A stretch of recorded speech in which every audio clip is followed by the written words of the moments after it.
Bienvenue sur mon tutoriel numéro 123 et aujourd'hui on va parler du cross-join en Transact SQL.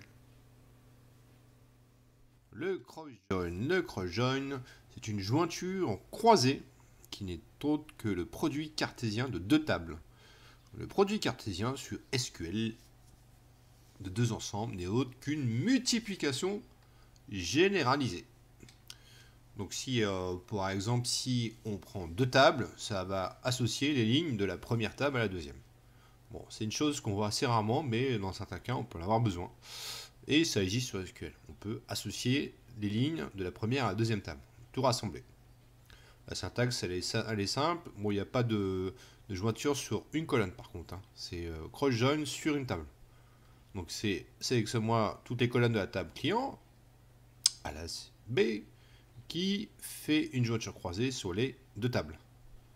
D'accord? Ok, allez, on va s'en démo. Parti pour le cross-join, use BD, comme d'habitude, je fais un select de mes deux tables, j'ai toujours les mêmes données, comme d'habitude, et c'est parti pour la requête. Donc on voit que le cross-join, il n'y a pas de jointure sur deux colonnes. Il va prendre, on fait un cross-join sur une table. On peut enlever aussi les alias, et les alias ne servent à rien sur le cross-join, donc on peut les enlever, et on va d'ailleurs mettre les deux selects en même temps, pour mieux comprendre. Donc, on voit que dans le cross-join en bas, on a 45 lignes. Quand on clique sur la table, le résultat des tables de la requête, on a 45 lignes. Pourquoi 45 lignes? On s'aperçoit que pour les 9 premières lignes, on a bien le numéro de commande qui est répercuté ici, de 37 12 à 32 38, les 9 premières colonnes, mais il a pris la première valeur et il l'a répercuté, il l'a répliqué 9 fois. Ensuite, il a pris la deuxième valeur, tué Luc, il est reparti, 37 12, et il l'a arrêté jusqu'à 32 38, tué Luc.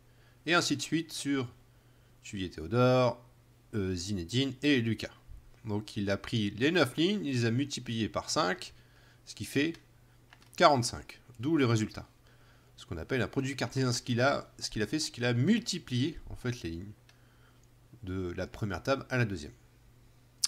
Et si on change l'ordre des jointures sur la table client, on va voir que c'est exactement le même résultat. Regarde, hop, on a quand même 45 lignes, sauf qu'il a inversé. Il a pris tué Luc et il a répercuté chaque nombre de commandes.